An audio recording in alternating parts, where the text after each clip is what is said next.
Funding for This Is Nashville comes from you, our listeners, and Alliance Bernstein. Since 2019, employees have impacted our community by giving more than 5,000 hours of volunteerism in Middle Tennessee. AllianceBernstein.com. Alliance Bernstein is not affiliated with National Public Radio. I'm Khalil Akolona, and this is Nashville. However you celebrate your birthday is perfect. Well, because it's your birthday, and the day is all about you. Today, WPLN is celebrating 60 years on the airwaves. That's right, 6 decades of serving the communities of Nashville and Middle Tennessee by providing news and information on the events, people, and communities that matter to you. A lot has changed here at WPLN since our humble beginnings at a public library, and there's been big changes over the past 3 years. My next guest is here to talk about those changes and what's in store for the future. Steve Swenson is the CEO and president of Nashville Public Radio, and he joins me now. Steve, welcome to This Is Nashville. Khalil. Nice to be here. Great to have you here. All right, so before we get started, I understand you have a few words for the listeners. Yeah, we've been a relatively small organization for 57 of those 60 years. And over the last 3 years, we had great aspirations for growth to reflect the growth of the city. And to the listener, I would say thank you, because you have supported that. You have helped us in that journey. You believe in us. You believe in the great journalism, the original journalism that we do. And now, since we've added a new music discovery station, you've really jumped in and helped support that. So we're thrilled. So, let's talk about some of these changes here at WPLN over the years. One of them, you just mentioned, the creation of a new station, 91.1 WNXP, Nashville's new music experience. What was the idea behind creating this new station on the airwaves? Well, I have to back up a little to kind of when I got here. We're local community-owned nonprofit, and we have a local board of directors that are people who are our listeners and supporters and who work with our leadership team in kind of the direction of where we're going. And early on, we were at 25 employees for a long, long time. And we felt that with the explosive growth of Nashville, we needed to kind of reflect that growth so we could make sure we were providing the public service that we needed. And one of the things that NPR and WPLN have historically been involved is new music discovery and telling stories about new music and making sure that we are a platform for artists, up-and-coming artists, and to share that diversity of that great artistic community out there. We felt there was an opportunity with 91.1 to fill a hole that was in the market. Most commercial radio stations, unfortunately, are now owned by just a few national owners, and most of the decisions on programming and what they play are made outside of Nashville at a corporate headquarters, whether it's Atlanta or New York or Los Angeles. And so we felt, here we are in Music City, here's a great opportunity for us to put together local curation, to show off all the great local artists that are here. Obviously, there's tons of country music that we're known for, but there's so many other diverse formats or diverse musical genres in Nashville, and we wanted to kind of be a place and a platform for those to be able to get on the air. So what was the process like creating WNXP? Well, we actually first off did a kind of a research study out in the field to see if there was an opportunity for this idea we had. We found that there was, and so we brought everyone together. I guess we started in August. We went on the air in the end of November. So we started in August, brought Jason Moon Wilkins, who was our news host on WPLN, of All Things Considered. All Things Considered. We brought him over to be the program director. Jason has a long background in music in Nashville, and we began creating it from the bottom up. We brought 15 people together, spent 2 days together talking about what we wanted this to be, how it should sound, the type of people we should have on the air, and built it. And then in a very quick, short few months, we launched it. And 2 years later, it's been running. It's doing great. We're thrilled. Now, here at WPLN, on the news side of the station, there have been other changes going on, right? Yeah, absolutely. I mean, when I got here, I think our newsroom was 9 people, which is a pretty small newsroom for the population size that Nashville and Middle Tennessee have become. And so our goal was to build out that newsroom. We were, I like to say, we were a small organization hitting way above our fighting weight. And most of that excellence was on original journalism. So Anita Bugg, our head of content, said, hey, you know what we need to do is we need to add more capacity and beat reporting for original journalism. We need to add editors to be able to give feedback to our reporters more quickly than just the 2 leaders that we had in the organization. So we set about adding a lot of reporters and adding, I think we're up to 4 or 5 editors now. And so that has really transformed our ability to be news gatherers, to be news original journalism reporters. And along that path, we were working towards our eventual launch of a daily show. Yes. Okay. So we're about to get very, very The meta. good part, right? We're getting meta right here. All right. So, that big change was this new daily show, This Is Nashville, which is a first for the station. Where was the idea for the show born? When I got here, most of our programming was purchased programming from outside the market, from NPR, from American Public Media. And we knew that we were doing such incredible work. We needed to provide Nashville with a platform where they knew they could come for appointment listening to hear more in-depth reporting. My concern, I've been in journalism most of my career. My concern is where journalism is gone, where news reporting is gone. You watch the cable news networks and, their idea of news is getting a bunch of people in a studio and everyone pontificating and arguing with each other. And our goal was to be a place where people could come and hear reasoned, rational reporting, but also conversation, civil conversation, to help us move the city forward. And so for us, creating a daily show was really important. Did you try some long-form programming before you launched the show? Yeah, I think because we were so small, the idea of launching a daily 1-hour programming was pretty intimidating for most of us here in the organization. And I think the turning point for us was the death of John Prine. At the beginning of the pandemic, John passed away, and Anita and Jason and I quickly sat down and talked about, hey, let's create a 1-hour radio wake. Let's see what we can do here. And we created this show. We got it on air. And to be honest with you, it was wildly successful beyond our expectations. Not only did we have a tremendous amount of listening to the radio station, but digitally, worldwide, we had people coming to our website to listen to the show. We had over 180,000 people that listened or downloaded that show, actually knocked us off our website's air, so to speak. Okay. And we had to quickly get wider bandwidth so that people could log on to it. So that kind of gave us the sense that, hey, this was doable for us. And then the next one was, because of the pandemic, Blake Farmer and our team did a 1-hour show early on in the pandemic to kind of help people understand what it was and how to deal with it. So those 2 things really led us to realize, hey, this daily thing we want to create, we can do it. And we've been going for 9 months now. So what's next on the horizon for Nashville Public Radio? We got about just under a minute left. Our goal is to get bigger. We're still small in relation to our size. Our goal is to add more beat reporters. But the biggest thing for us is we need to become a much more robust digital organization.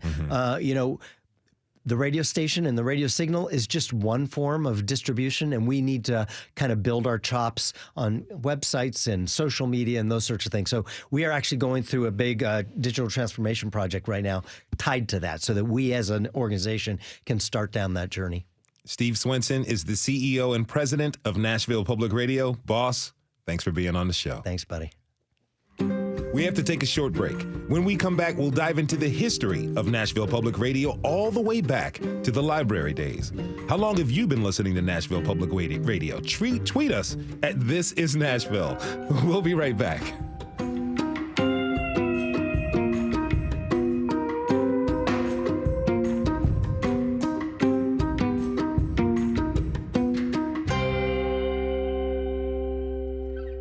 and you are listening to Nashville Public Radio. I'm Andrea Tudhope. I'm the executive producer of This Is Nashville, here with our digital lead, Anna Gallegos-Cannon. Hey, Anna. Hey, Andrea. It's so weird to be on this side of the equation today. Oh, yeah. I'm so used to being in studio with Khalil that seeing you on the other side of the studio is actually a really treat. I know. So fun. Well, we are here today. It is the last day of our winter fund drive, and we need your support. You're hearing this hour about how valuable WPLN has been to this community for 60 years. That is such a crazy amount of time to think about. That's so long to be providing this service to you. We are looking ahead now to the next 60 years, and we can only do that with your support. Again, it's the last day of our fund drive. Give now at WPLN.org or call us at 615-760-2010. I mean, we're at the finish line right now. And if you are already a sustaining donor, consider, maybe just bumping it up a little bit. But we're also definitely welcoming new members, especially if you just moved to Nashville. If you, came here within the last couple of months, and if you consider both WPLN and our show, This Is Nashville, valuable, consider kicking like $5, $10, $15 our way. You can do that at WPLN.org. Yes, you can join Joy. She became a new member just a few minutes ago at $10.40 a month. She got the WPLN beanie. You can become a new member like Joy from Nashville, or you can make a one-time gift. We know a lot of you who are listening right now are already members, and that is so valuable to us. We also know that sometimes, what better time at the end of the year than to make a one-time gift, add on to that sustaining membership that you already have with us, and help us into the new year. Help us keep providing you this public service at the rate that we're providing it now. Give us whatever you're willing to give at WPLN.org. And if you've been waiting till the last day of Fund Drive to give a donation, you know what? We actually have a really good incentive for you. So Yes. If you donate anytime between now and 7 p.m., you will be entered for a 4-night trip for two to Vermont. And if you win that, wouldn't it be the ultimate Christmas gift to yourself? That would be, yes, totally. And the great thing about this prize drawing is you don't have to make a donation to be entered into the drawing, but you might as well. It's the last day of drive, You can join Brittany from Madison, Michael from Hendersonville, Joseph from Nashville. All of these folks became new members. Michael from Hendersonville actually was already a member, and he stepped up to add on to his donation. I'm just loving listening to this hour on the other side of the glass today. I love that Steve, our CEO, said at one point this newsroom was 9 people. And that's crazy. Oh, that's so hard to imagine. I know, because the team that when we came on board last year to launch this daily show for you all, we hired 6 people. That is this station has made a huge investment in this community. And every day we're able to provide you a service that you need because of your sustaining support. And one thing that really sets WPLN apart from so many other media outlets, both in and around Nashville, is that while they've been shrinking, we have been growing. Yes. I totally forget how many there are of us now, but I mean, just the sheer number of reporters that we have, we're able to cover every corner of Nashville. And the only reason why we're able to do that is because of you, the listener. So, you guys got us through the last 60 years. So make a donation so we can get through the next 60 years. Yes, and we are looking ahead to those next 60 years, starting with the very next one, 2023. Again, this is the year-end fund drive. We're counting down today. We have our goal. We have 17,500 to go today, which, gosh, you guys have made that goal achievable for us, and we are so grateful for that. You can give in a few different ways. You can head online to WPLN.org. You can also text give to 615-760-2010. Now is the right time. Check something off your to-do list. It's the holiday season. We know that to-do list is long. Might as well just take care of this now. Make a gift to your favorite public radio station. Give now at WPLN.org. And thank you for your support. Funding for This Is Nashville comes from you, our listeners, and Music City Prep Clinic, Nashville-based provider for PrEP and offering comprehensive sexual health services in an environment designed to be safe, professional, and shame-free. Learn more at musiccityprep.org. I'm Khalil Ekolona, and this is Nashville.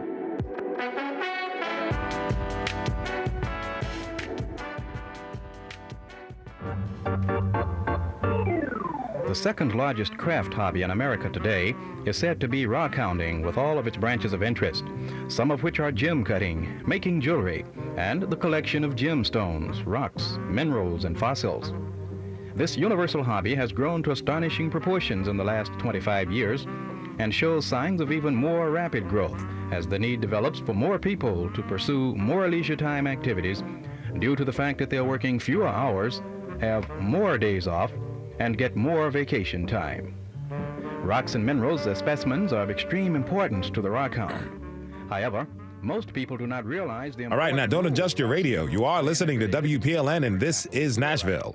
But this hour, in honor of WPLN's 60th anniversary, we're taking you back through the decades. That audio comes from 1968, and it was a part of a 24-hour WPLN broadcast about rock collecting. All jokes aside, our next guest doesn't go back to 1968, but close. He is one of WPLN's first full-time journalists, a man you may know from the rest of his career in Nashville on TV and in public relations. Pat Nolan, thanks for being here and welcome. It's great to be here. Thank you. So tell me, how did you first come to work for WPLN? Well, I was about to graduate from Vanderbilt. I did not have a job. My next door neighbor worked at the Green Hills Public Library, Lois Phillips, and she'd been talking to my mother over the fence, and my mother was obviously concerned I didn't have a job.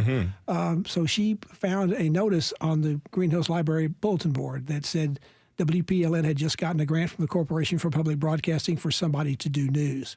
So she gave it to my mother. My mother gave it to me. I went down, spoke to Alvin Bolt, who was the original station manager. He had me go out and do a test to cover a EPA conference, a citizen conference, where citizens could talk back to EPA about what they needed to do, what they were doing, what they needed to do. So I did that. It aired on May 23rd, 1973, and I worked here until the end of February of 75 when I went to work at Channel 5. Now, did you study journalism in school? I did not. Vanderbilt did not offer a communications or journalism degree in those days. I was a political science major and a history minor. Now, were you a regular listener of the station? No. I had never heard the station because primarily it was a classical music station almost exclusively, and I did rock and roll. I was on WMAK, WKDA, maybe KDF a little later on, that kind of thing. Okay, so when you were hired, the station was located on the second floor of the Ben West Library, which is a unique place to have a radio station. I mean, at least no one's going to tell you to be quiet. And what was it like broadcasting from the library?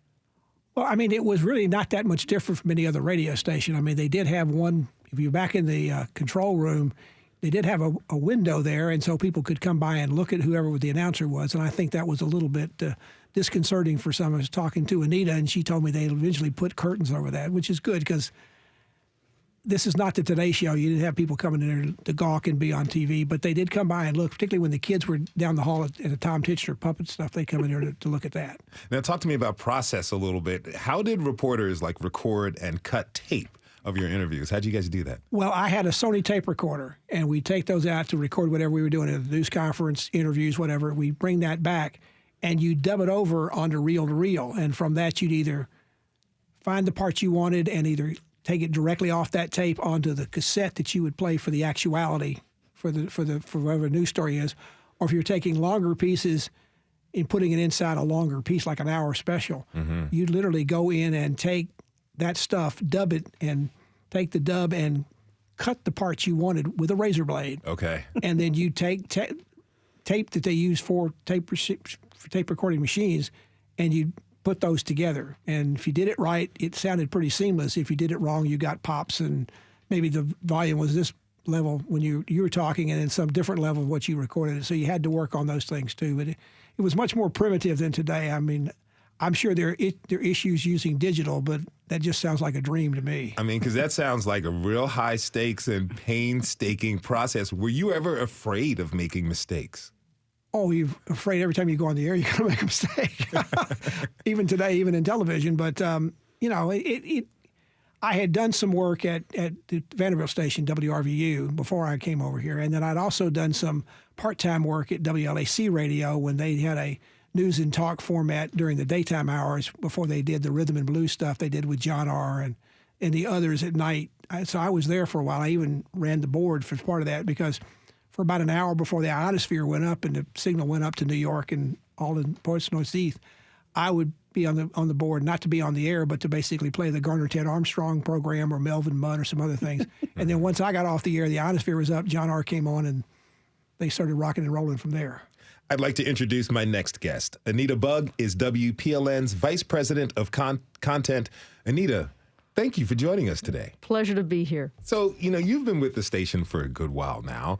What do you remember about the library days? Oh, wow. I remember learning, believe it or not, Nashville, the issue when we actually moved to the new station and everybody was so excited was because of parking. So I know that I learned to parallel park really well to be able to park in the library lower lot. Yeah. That's pretty cool. I'm like, it's about parking, right? And it still continues today. Yes, it does. Now, WPLN's newsroom has grown exponentially in recent years, but for a long time, there was a small but mighty team covering the news of Middle Tennessee, including key moments in Nashville history. Let's listen to one of those moments right now. Are you all ready for football? And with that, Houston Oilers owner Bud Adams and Metro Mayor Phil Bredesen sat down to sign a $292 million agreement to bring the NFL franchise to Nashville to play in a new stadium in 1998. That's Anita Bugg reporting on the nearly $300 million deal to bring the NFL to town. Do you remember producing that spot? I remember doing that story, and the reason I remember it is the many people that I talked to that were both excited and those that were opponents to it. I remember one opponent telling me afterwards he had no idea how I, Anita Bugg, felt about the Oilers coming to Nashville. And I'm like, well, then I did my job really well because I'm here asking your questions. I want to know what you think, what you want, what you see the city's future as being. So I distinctly remember that particular person. Well, how did you feel about the Oilers coming to town? I think I tried not to have one feeling one way or another. I'm a sports fan, I enjoy watching sports. It also was a huge investment for the city and a pivotal moment in what would be the future of Nashville. Now, back then, the station got its funding from the Metro government. So it did. Tell me, how did that financial attachment or dependence, how did that affect the actions the station took? Well, I mean, you're at the mercy of what is happening with the city budget. You're potentially courting folks for making sure that the station is funded well, and you're also, when times are hard, you're going to get slashed. When we became a community licensee in the late 90s, 96 the process started. In 98 we moved in this building, and we became this independent station. We had to stand on our own two legs, and I think that was pivotal again. Another very important moment in our history of where we've grown since then is the fact that we went independent. Now, Pat, when you were reporting for WPLN, did you ever worry about how Metro might react to a story? I didn't worry about it, but Mr. Bolt did. I remember him telling me before, he said, now be careful going down to the courthouse. Why? We do something everybody doesn't like. He'll come here and put a padlock on this door. And he didn't and never did. The library, WPLN was funded through the library budget. And I don't think we were a big part of the library budget, but the library budget every year was one of those that was considered by a lot of council members as sort of being a frill or a non-essential. So it would be the first place to be cut in general. And I don't ever remember that coming down to necessarily directly to WPLN, but I'm sure that kept a restriction on how much money the station had.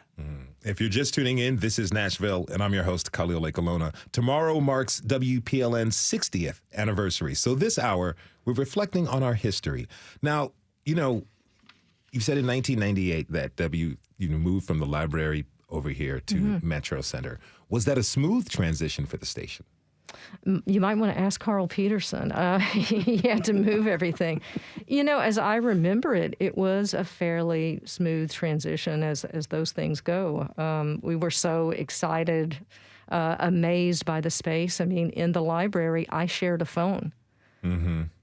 When I got up from my desk, I had to have someone scoot up at their desk so I could get out from my space. Wow. And that's where we were. And we were happy in the space that we had in the library. So you can imagine what it was like coming to 630 Main Street. Those are some tight quarters. Well, a lot of the space in the old studios were taken up by all the recordings that they had under to play on the air. So that took up more room than anything else. My desk used to be literally up against the wall where you could look out and see the National Life Building. But literally, I was against some of the places where the heat and the air conditioning came out. My next guest is a longtime listener and supporter of the station. She's even dedicated her time to volunteer at WPLN. Ellen McPherson, thank you for joining us, and welcome to This Is Nashville. I'm so happy to be here. Really a pleasure to have you with us. Okay, so let's play another more recent clip from the archives. For years, WPLN had a popular weekly show of author interviews.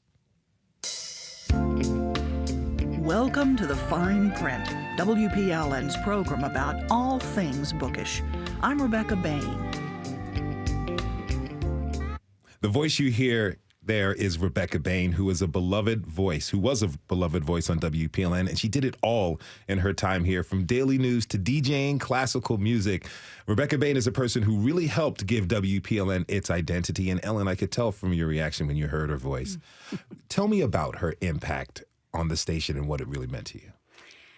Well, she did everything. I mean, she was all through the day. You heard her voice with introducing classical music and everything. She ran the fund drive. I mean, she was on the fund drive, I would say 10 hours a day. And she would have local people on, board members, people from authors and so on and so forth. But she also had this wonderful program, which you just played a clip of. And for a time, I was working at Davis Kidd. And I was a librarian to start with, but I was working at Davis Kidd Booksellers, which is before your time, Khalil. Mm-hmm. But it was a wonderful, huge bookstore. And the authors would come there, famous authors from all over the country. And they would go for their interview with Rebecca, and they would be excited to do it because she had read the book carefully, underlined, had notes and everything. And they would come out and they would go, oh, my gosh. That was the best interview I ever had. And back at the bookstore, there would be an onslaught, and the books would sell out. I mean, she was incredible. We just heard a clip from her show, Fine Print. What did you really enjoy the most about, her approach to interviewing subjects? She was very informal. People joke about the NPR voice. She didn't have it. Okay. She was like somebody you knew. You felt like you knew her over the radio. And she just was like, somebody described her in one of her obituaries as like your favorite aunt, But she was warm and tender and funny, very funny. And she knew people in the community. She knew everything. And she was just wonderful. She introduced you in a beautiful way to all these people. Pat, seeing that WPLN is the place where you launched a very impactful career, tell us, what does Nashville Public Radio mean to you? Well, I mean, it's where I started my career, so I always pay attention to what's going on over here. I've been happy that I played a very, very little small part in starting some of the news. I mean, what we did here compared to what you guys do today, and certainly in terms of size, I think there may be one or maybe as many as three people. Lynn Folk was here at the time doing happenings in Nashville. Chuck Mitchell was here. We had a few other people, but we had many more announcers and other people on the station staff than we did news people at that time. But I'm very happy to see that. I think this is the best news operation, radio news operation in Nashville, and one of the best news operations in Nashville, period. And that's been taking a lot of work. I'm happy I came over here from time to time and helped with the fund drives. And when I think about Rebecca, because I was in here for a few of those shifts with her, she had the most amazing laugh. I mean, she had an infectious laugh. And she would come in almost every time it was the end of it. She and Chuck John, who was on the board, would be in here, and they'd be talking about it. And when they made the goal, she would just kind of lose it. She would just be so happy about it. And then they played the Hallelujah chorus. We all waited for that to happen. Even if you didn't want to hear any more of the fund drive, you tune in to hear the end of it just to hear Rebecca laugh, do that, and then play the Hallelujah chorus. Okay. Anita, maybe we should bring that back.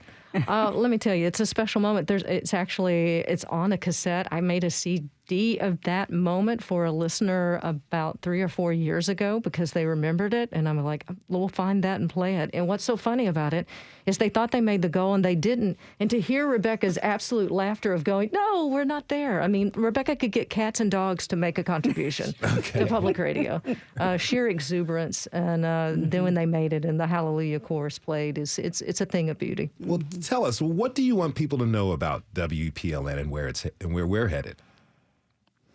We're a station that's always looking to improve and to serve our community better, meaning there are so many questions. Ellen and I were talking earlier, so many stories, and Pat and I have stories of taxes and what else did you say? And they keep coming and circling around. Mm-hmm. And we have a lot of new young reporters and sort of knowing that we've kind of been here before in one aspect, and knowing our history to know how we go forward for a future. So we have young folks that have lots to learn, and we're going to get better and better at doing this work and deeper. And as we build this beat system, with the regional recorder and economics, there are so many subject matters that we want to dig in more deeply to be able to do a better job for this community. I'm excited about where we've been, and I'm ecstatic about where we're going. Anita Bugg is Vice President of Content for Nashville Public Radio. She was joined by former WPLN reporter Pat Nolan. Thank you both for the memories. Thank you. We have to take a short break. When we come back, we'll continue our conversation and look at the next 60 years for WPLN. Where would you like to see the station expand? What coverage do you think we should engage with? Tweet us at This Is Nashville. We'll be right back.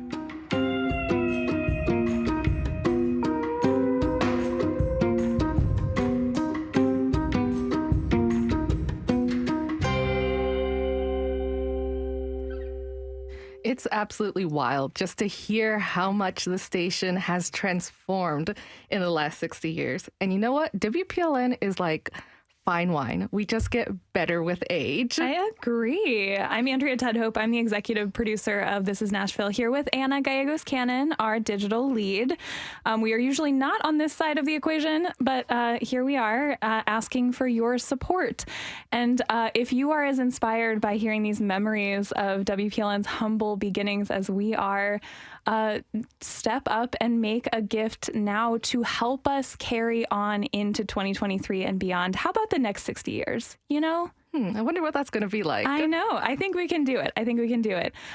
Join, let's see, Everett has called in this hour. Everett was an existing member who stepped up to the call to, I asked, make just a one-time gift, add on to your sustaining membership today. And Everett did that. Everett from Smyrna, who says, I listen every day. Keep doing your important work. Thank you so much, Everett. Everett gave at WPLN.org. You can also call us at 615-760-2010. And of course, if you make a certain donation every month, we actually give you something in return, one of our awesome thank you gifts, so you can definitely show off your public radio nerdiness. And that's one thing we love here at WPLN, our public radio nerds. And, you for $12 a month, you can get a WPLN mug. I have on good authority that the This Is Nashville mug is almost out. That's true. Yeah, there's one left. So that could be yours if you give now at WPLN.org. And you know what? If that's out, you can also get our very, very comfortable WPLN socks. Dory from Milwaukee actually donated and said that she can't wait to wear those socks in the Milwaukee winter. So it is very interesting to see that we're also getting donations from outside of Nashville. But you know what, Nashville? We're here to serve you. We are part of your community. And, we just want to bring the voices of our neighbors on the air. And the only reason why we're able to do that is because of you. And if that is something that you enjoy and you want us to keep on doing, you know what? Donate now at WPLN.org. Yes, as we wrap up this final day of the Winter Fund Drive, we are looking to you as a listener and supporter to do your part to support us today. Whatever you're willing to give, you can make a one-time donation, or you can become a member of the Producers Circle at $100 a month with a one-time donation of $1,200. Whatever whatever you're willing to give, make that gift now. We can't do this without your support, and we only come to you a few times a year. It's the end of the year. Check it off your to-do list. Give now at WPLN.org. And thank you so much. I'm Khalil Ekolona, and this is Nashville.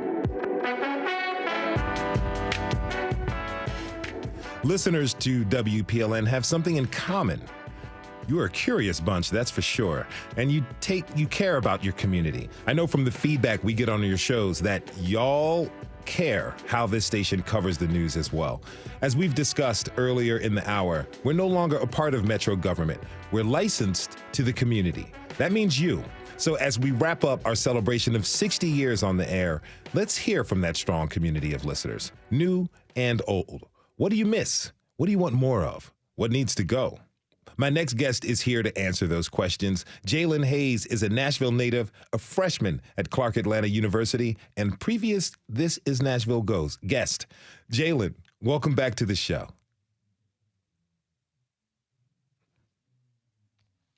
Jalen, can you hear me? I can now. Thank you for having me. How are you? I'm doing all right. How's everything going, man? It's going really, really good. I am happy to be back home. I just recently traveled back from Atlanta back here to Nashville, so doing really good. Excellent. I'm glad to have you here with us. So first question for you, man. Do you listen to WPLN regularly? Sometimes, occasionally. Sometimes, occasionally. Okay, how many times a week does that occasionally equate to? So seeing the fact that I also follow you all on Instagram, it's literally a reminder for me to listen to you all. So when I'm not in class, I would definitely tune in. So it may be either twice a week or once a week when I can tune in. Does that, I mean, you're in school in Atlanta, and in school you're quite busy. Does this help you really keep tabs on what's going on back home? It does. And I also I lean into This Is Nashville is actually an inspiration for a podcast that I'm actually starting back in Atlanta on campus. So it actually keeps me up to date with what's happening in Nashville, but it also inspires me to continue to do what I'm also doing in Atlanta. You know, we're all very happy to see that we're inspiring the next generation of audio media content providers. Let me ask you this, though. Do you listen to public radio in general?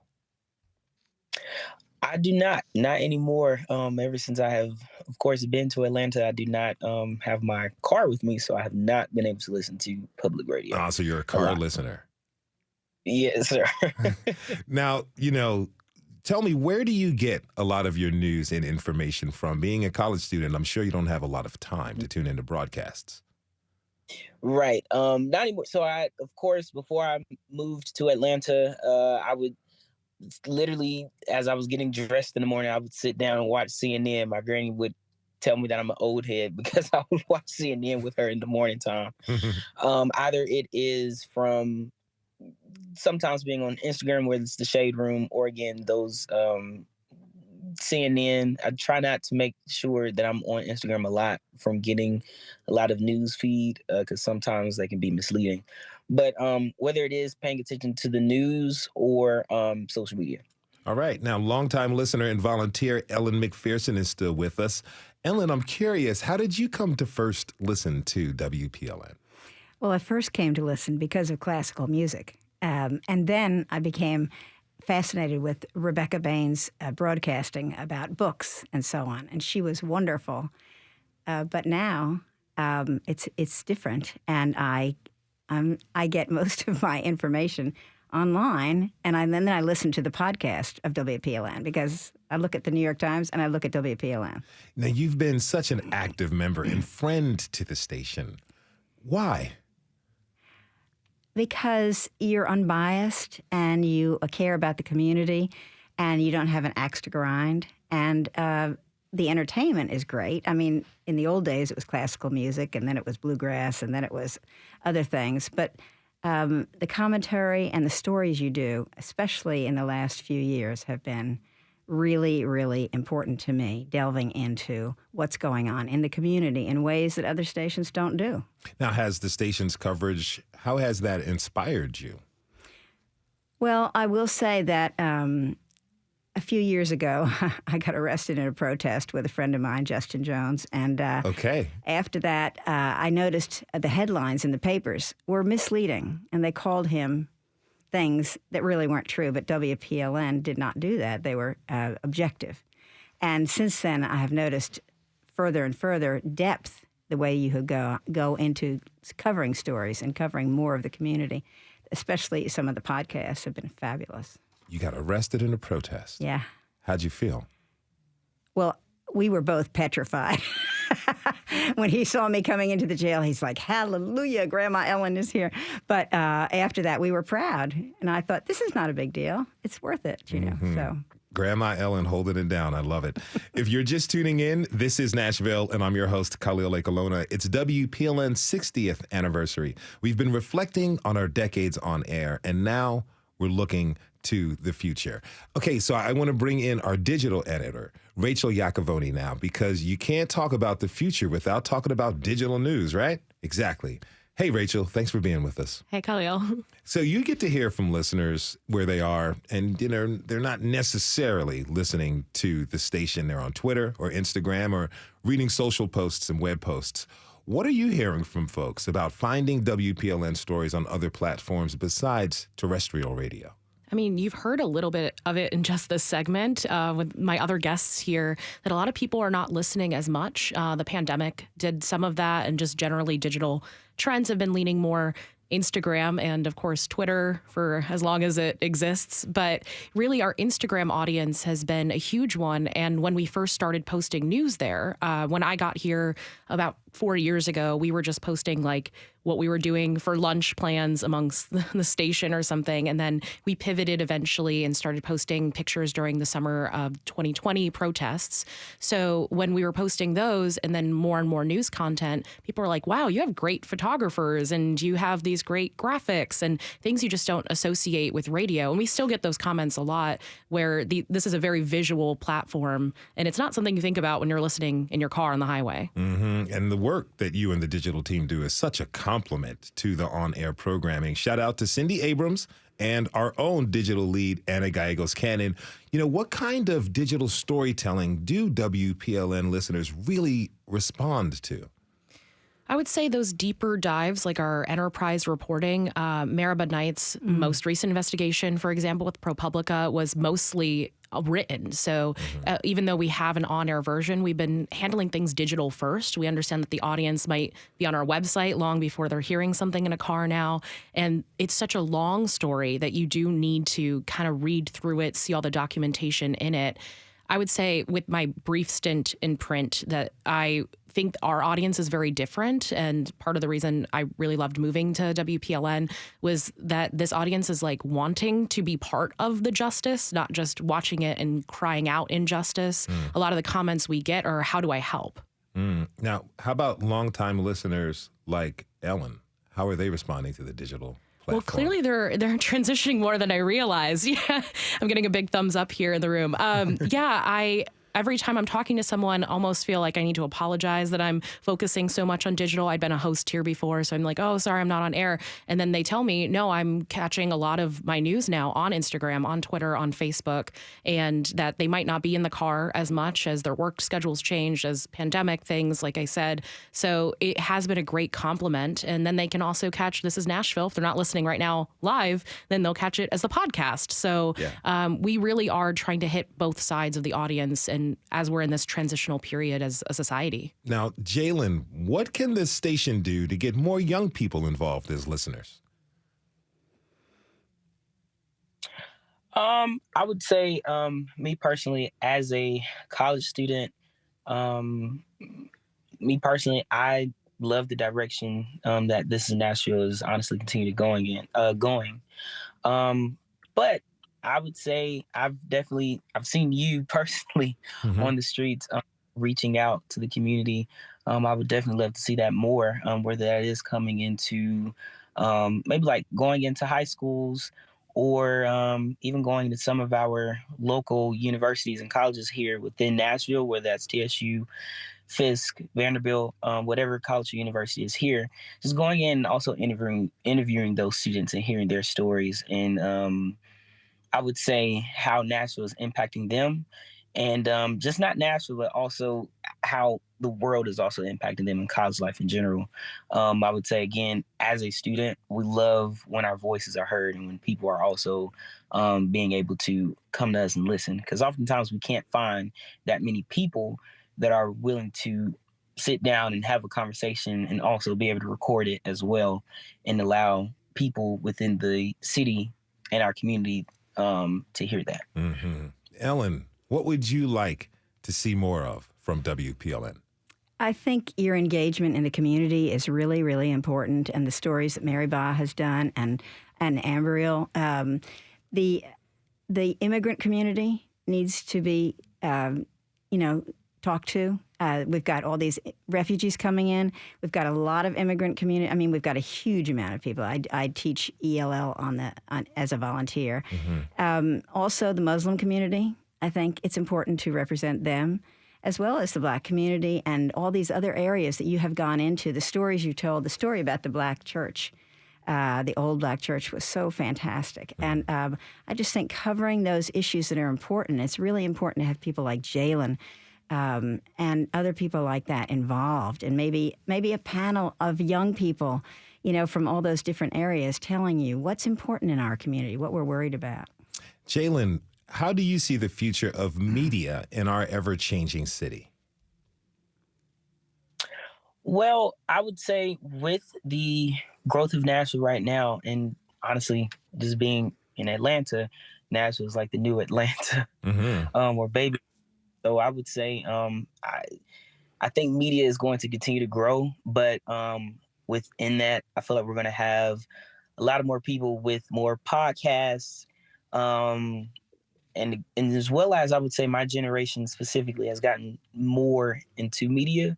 So I would say I prayerfully will see a growth within young students and young people as well, just getting more into being able to advocate for themselves and just voicing their opinions about a lot of things, because we do know that the world that we live in now, people are actually coming out more with mental health issues and topics in that nature, and everyone is struggling and how is this affecting me, and just a lot of different things. But media within Nashville, I feel like it's going to continue to grow in a very positive way. I hope that it grows in a very positive way, where it is going to be a platform for people to just share their voice and how we can continue to grow as a city and a community.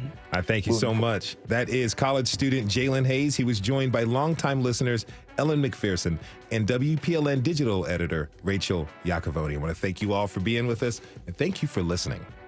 We want to thank everyone who tuned in this hour. This is Nashville is a production of WPLN News and Nashville Public Radio. Listen back at thisisnashville.org or wherever you get your podcasts. Our producers are Steve Harouche, Rose Gilbert, and Magnolia McKay. Our digital lead is Anna Gallegos-Cannon. Michaela Elias is our technical director. Our executive producer is Andrea Tudhope. The masterminds behind our theme music are Laurent and Namir Blade. Special thanks to Wendy Poston, Carl Peterson, and Jeff Magruder. This is Nashville. I'm Khalil Lekalona. We'll see you next week, everybody, and be good to each other.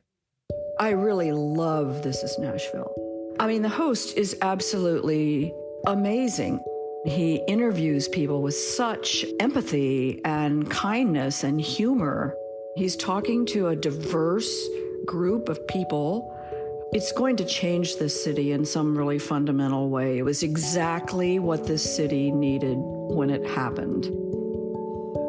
I'm Elise from Nashville, and I support WPLN. Wow, I love hearing that message so much from Elise. She is a regular supporter of our show, and it means so much to hear that the show is really resonating with the community in that way. I'm Andrea Tedhope. I'm the executive producer of This Is Nashville, here with our digital lead, Anna Gallegos-Cannon. Hey, Anna. Hey, Andrea. You know what? If you've made it through all of This Is Nashville, it's probably because you really like the show. And you know what? Because of our listeners, we've been able to bring y'all a variety of topics. Everything from, talking to Margot Price and Jim Cooper, they were separate interviews, to, covering what's going on at our local HBCUs and, covering the people who are protesting about Iran here in Nashville. And that's one thing that we hope to continue to bring you day in and day out. It's not easy making a daily radio show, but thank you to all of our listeners who are able to make that possible. And if you want to help us make that possible, you can do so by giving now at WPLN.org. And if you like talking to a human being, you can also call 615-760-2010. Yes, it is the last day of our winter fund drive. We are on a countdown to 7 p.m. We have just over 14,000 to make our goal, and we have just been so overwhelmed with your support so far this week. We just need a little bit more to make that goal. It's the last day. We know you're excited to get back to our regular programming, so step up now, make a gift at WPLN.org. You can join Sally and Brad. They are existing members who chose today to give us a special one-time donation to add on to their gift. And they write, "So glad you were birthed 60 years ago." Gosh, me too. I wouldn't have a job if not, No, I'm so happy to be here. And thank you so much, Sally and Brad. Just a reminder, when you do make that gift, there are some thank you gifts. Anna, do you want to talk about some of the thank you gifts? Of course. We have our 60th anniversary sweatshirt, which I've actually seen people in the newsroom argue about because they all want it. And then, you could show off your This Is Nashville love with a trucker hat. It's all because of monthly donations. And of course, we love to give back to you. And if you need an extra incentive, we're offering a 4-night trip for 2 to Vermont. So if you donate by 7 p.m., you'll be entered into that drawing. Yes. And I want to pull back the curtain on this hour just for a second, because I think today's show was such a good example of what you are supporting when you make a gift to WPLN. First of all, This Is Nashville wouldn't even be here without your support. But you heard our guest, Jalen Hayes. I just want to say, Jalen was in high school when we first had him on the show in March. He's just a regular kid in our community who we were like, you know what? This kid has some great thoughts about the future of this town. And we included him in our very first show. And we brought him back today. He's in college now. And, it just really speaks to what we are doing here. We are involving the community in the programming that we bring you every day. When we say this is a partnership, we mean it. We can only do that with your support. Give now at WPLN.org or call us at 615-760-2010. And we're right at that finish line. All we need is 14,000 more to go. So give us $5, $50, anything in between totally helps us. Just help us push over that line. We're almost there, y'all. Yes, you can join a new member, Michael from Nashville, who stepped up to give $25 a month. He writes, "Thank you for keeping us informed. I stay up to date on the important stuff and learn things I didn't even know I wanted to learn. WPLN has been part of my daily routine for years and will continue to be so for many more." Thank you so much, Michael. Join Michael. And, again, whatever amount works for you works for us. It is the end of the year. Knock it off your to-do list. We know you've got holiday shopping to do. What about adding this to your list and just going ahead and checking it right off? Give now at WPLN.org.